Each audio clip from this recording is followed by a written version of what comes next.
সম্মানিত দর্শক শ্রোতা, আসসালামু আলাইকুম। তো যে ভিডিওটি দেখছেন, ভিডিওর এই বাড়িটার এতটুকু কাজ করতে এখন পর্যন্ত বাজেট লেগেছে ৳৪,৫০,০০০। তো ৳৪,৫০,০০০ ভিতরে কিভাবে আমরা এই ফ্লোর প্ল্যানটি সাজাতে পেরেছি এবং এতটুকু কাজ করতে পেরেছি। তো আসেন আমরা পুরো ভিডিওটা দেখি এবং কথাগুলো একটু মনোযোগ সহকারে শুনি। তাহলে অবশ্য আপনার ধারণা ও আইডিয়া চলে আসবে যে কিভাবে আমরা ৳৪,৫০,০০০ ভিতরে এই বাড়িটার এতটুকু কাজ আমরা করতে পেরেছি। তো বাড়িটাতে পাবেন আপনি ৩ টা বেডরুম, ১ টি টয়লেট, ২ টো টয়লেট এবং ১ টি কিচেন এবং পাবেন হচ্ছে সিঁড়ি। এটা হচ্ছে গেট, এটা হচ্ছে মেইন গেট। আমরা মেইন গেটে ঢুকেই পাবো হচ্ছে ড্রয়িং কাম ডাইনিং।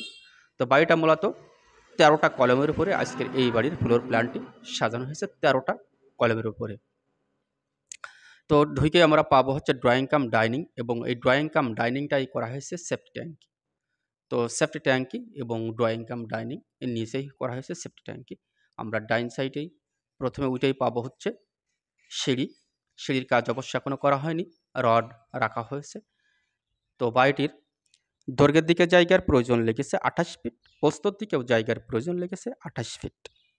যদি এর আমরা স্কয়ার ফিটে হিসাব করি তাহলে আসে ৭৮৪ স্কয়ার ফিট। যদি আমরা শতকে হিসাব করি তাহলে আসে ১ শতক ৮০ পয়েন্ট। তো খুবই অল্প জায়গার ভিতরে, অল্প বাজেটের ভিতরে আজকের এই বাড়ির নির্মাণ কাজটি চলছে।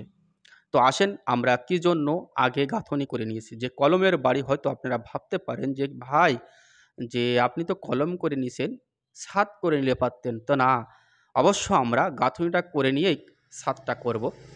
অবশ্য যে সকল ভাইরা আরসিসি ফ্ল্যাটের উপরে একতলা বাড়ি করবেন, বিশেষ করে গ্রামের বাড়ি, গাঁথনি কলম করে শেষ করে নিয়ে আপনি গাঁথনিটা করে লিংটনটা করে সুন্দর করে গাঁথনিটা কমপ্লিট করে নেওয়ার পরে আপনি ছাদের কাজগুলো করবেন। যেভাবে আমরা আজকের এই বাড়িটাতে করছি।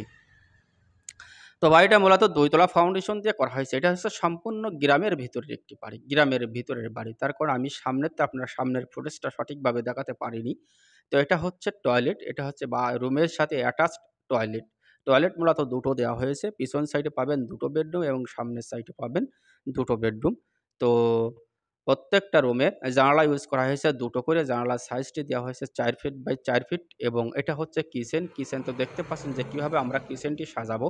তো অবশ্য লিংটন করে ছাদ থামাল গাঁথনি করা হয়ে গেলে ভিডিও অবশ্য আমি আরেকবার দেব। এটা হচ্ছে ড্রয়িং কাম ডাইনিং এবং সিঁড়ি। সিঁড়িতে উঠে আমি পাবো ড্রয়িং কাম ডাইনিং। তো এটা হচ্ছে সামনের সাইডের বেডরুম। এই বেডরুমের সাইজটি দেওয়া হয়েছে ১৩ ফিট বাই ১০ ফিট। ৩ টা বেডরুম, ২ টো দেওয়া হয়েছে ১২ feet by ১৪ feet by ১১ feet এবং একটা বেডরুম করা হয়েছে